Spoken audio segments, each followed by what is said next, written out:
palavra cura!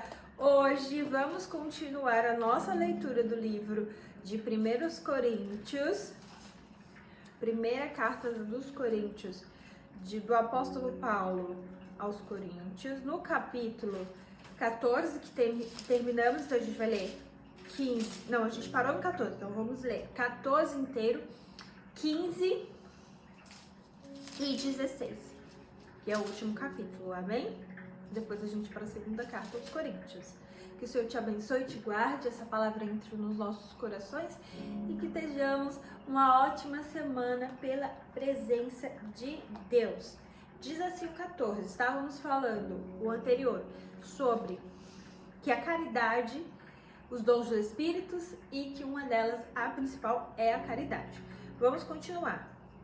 14. Segue tu a caridade. Segue a caridade e deseja os dons espirituais, mas principalmente que profetizeis, porque o que fala em uma língua desconhecida não fala aos homens, mas a Deus. Porque nenhum homem o entende, sendo que em espírito fala de mistérios. Mas o que profetiza fala aos homens para edificação, exortação e consolação. O que fala em uma língua desconhecida edifica a si mesmo, mas o que profetiza edifica a igreja. Eu quero que todos vós faleis em línguas, mas antes que profetizeis. Falar em línguas é ótimo, mas profetizar para Paulo é mais importante. E ele continua, porque maior é o que profetiza do que o que fala em línguas, a não ser que as interprete, para que a igreja receba essa edificação. Agora, irmãos, se eu for até vós falando em línguas, de que vos aproveitarei? A não ser que eu vos fale ou por revelação, ou por conhecimento, ou por profecia, ou por doutrina. E até as coisas sem vida que transmitem som, seja flauta, harpa, não formarem sons distintos, como se saberá o que está sendo tocado ou dedilhado? Porque se as trombetas der um som incerto, quem se preparará para a batalha? Assim, também vós, a não ser que transmitais com a língua palavras bem articuladas, como se entenderá o que é falado, porque estareis falando ao ar. Há tantas espécies de vozes no mundo e nenhuma delas tem significado. Não, e nenhuma delas é sem o significado. Portanto, se eu não conhecer o significado da voz, serei para aquele a quem falo bárbaro, e o que fala será um bárbaro para mim. Assim também vós que sois zelosos dos dons espirituais, procurai tê-los em abundância para a edificação da igreja. Portanto, aquele que fala em língua desconhecida, ore para que possa ser interpretado.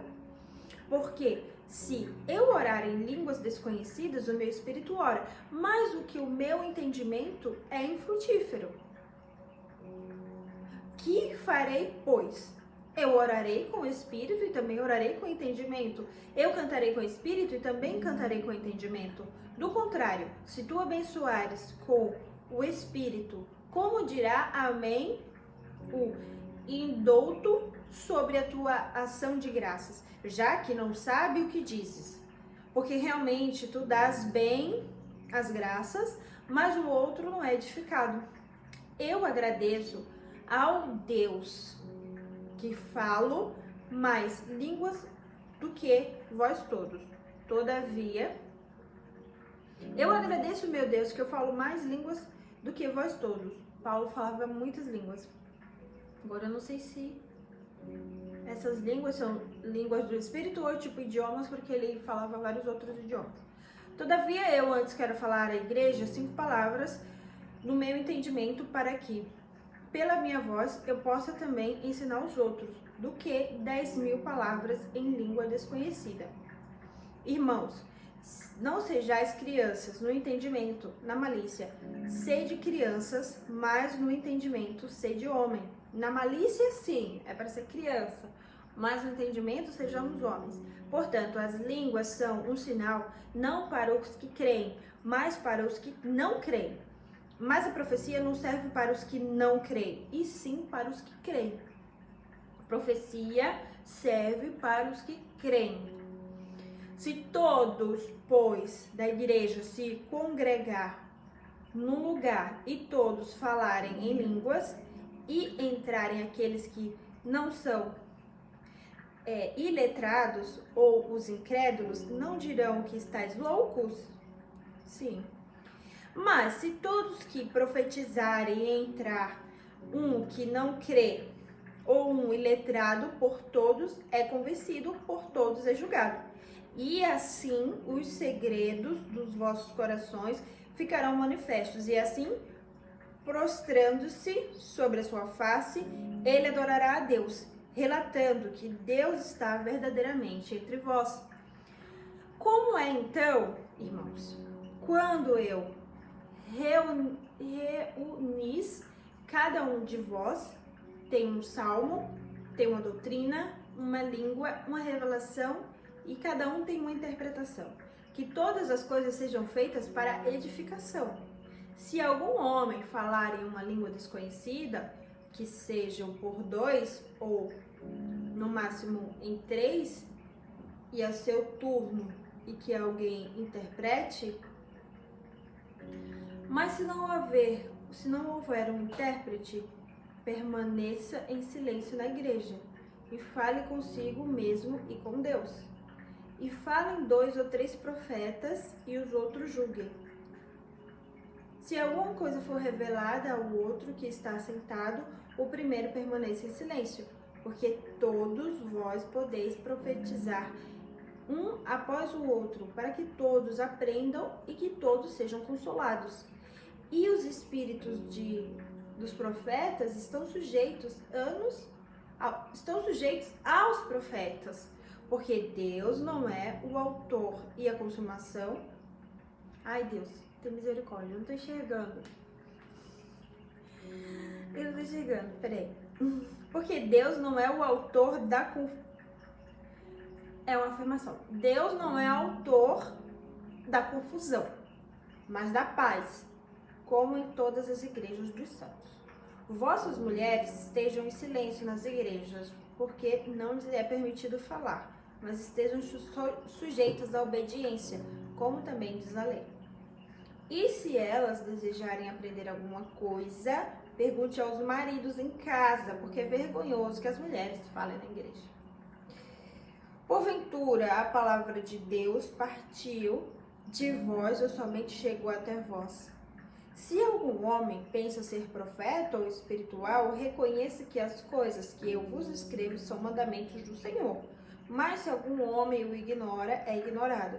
Portanto, irmãos, desejai arduamente profetizar e não proibais falar em línguas. Todas as coisas sejam feitas decentemente e com ordem. Amém. Continuando. 15.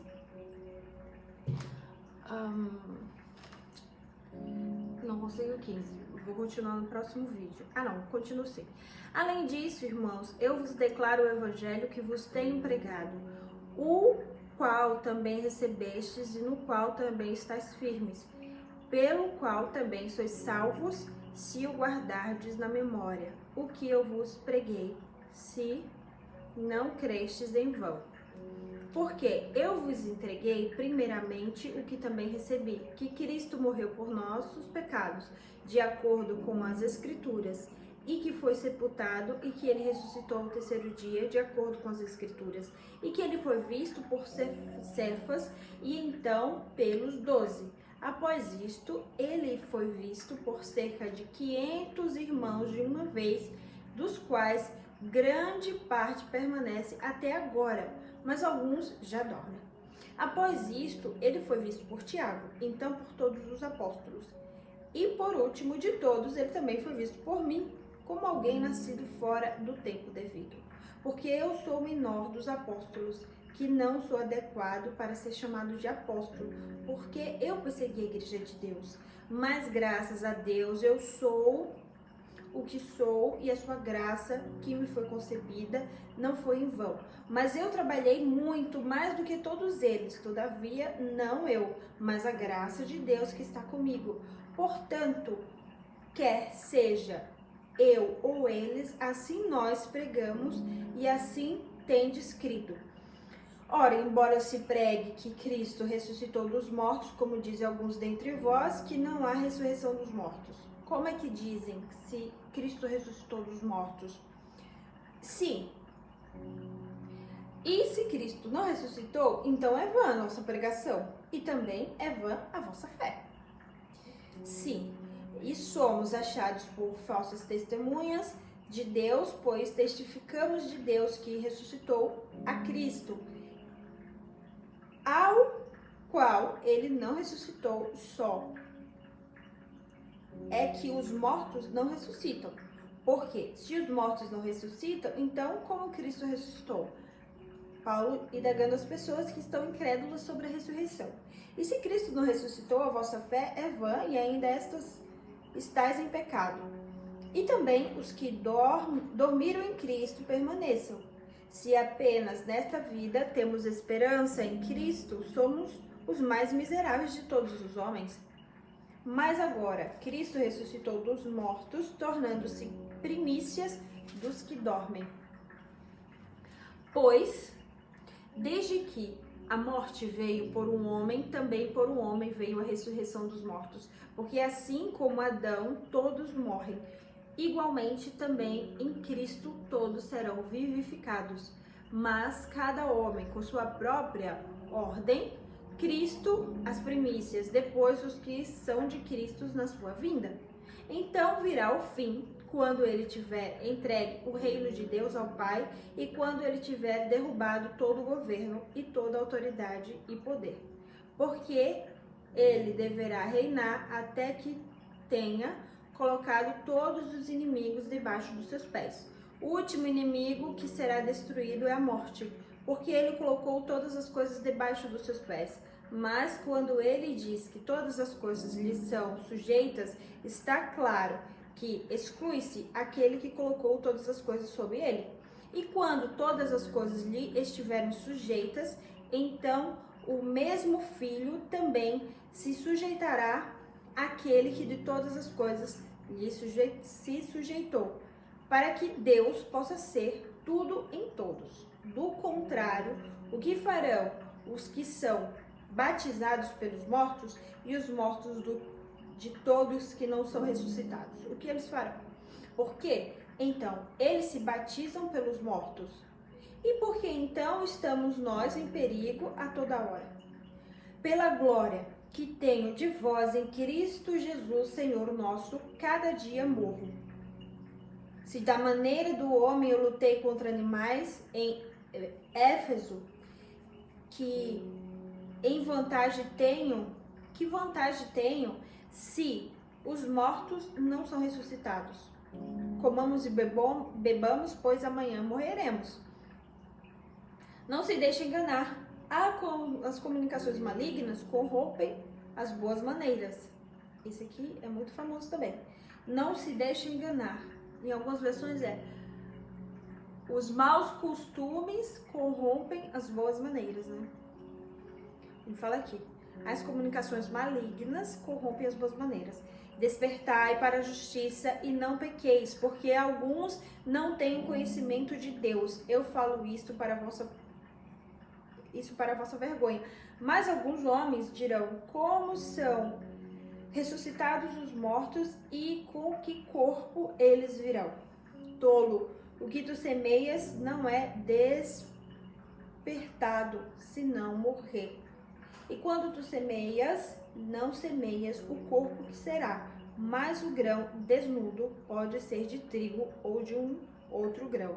Mas Deus dá-lhe o corpo para que lhe agrada, dá o corpo como lhe agrada, e a cada semente o seu próprio corpo.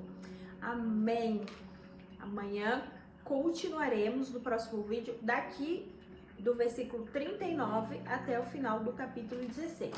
Que Deus te abençoe, te guarde e vamos continuar a nossa leitura, que já tá acabando o livro de Coríntios, tá bem? Vão ser 4 vídeos. Beijinho e até a próxima.